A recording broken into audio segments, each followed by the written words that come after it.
All right, today we're diving into a really powerful, even radical philosophy. It's one that asks us to completely flip the script, to stop treating life like it's some problem we have to solve, and instead start seeing it as something, well, something sacred. So, right out of the gate, the source material hits us with this just incredible claim. The argument? It's that we aren't some fallen creatures who got kicked out of paradise. No, we're still there, right now. The only problem is, we've kind of fallen asleep to that fact. And that, of course, begs the big question, right? I mean, if we're already in the garden, why does life so often feel like, well, like we're anywhere but? Why is there so much struggle, so much pain, this constant feeling that something is just fundamentally wrong?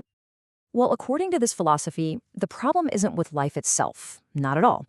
The problem is that the very wells we're drinking from, our core beliefs about what life is, they've been poisoned. And this poison, it actually has a name: life denial. It's this whole idea that life is just inherently suffering, that it's a mistake, something you just have to get through and then escape.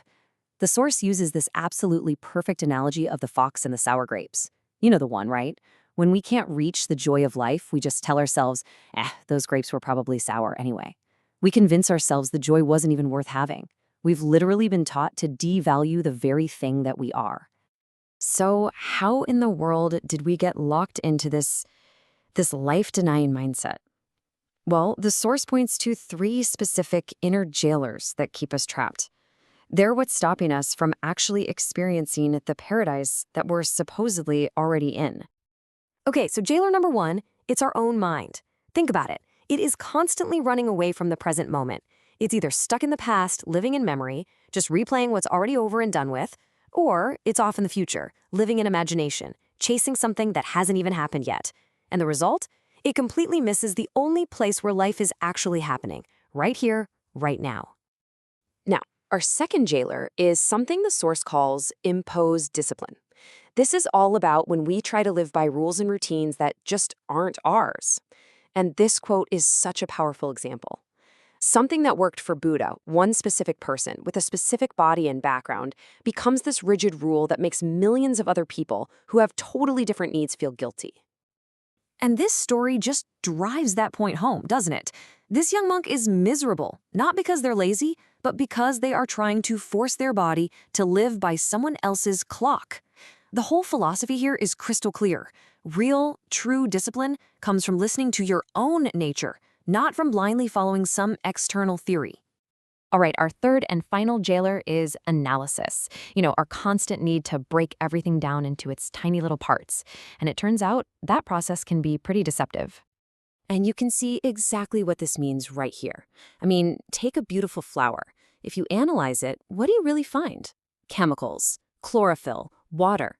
The source even goes a step further and applies this to the human body, breaking it down into things like pus, marrow, and bones.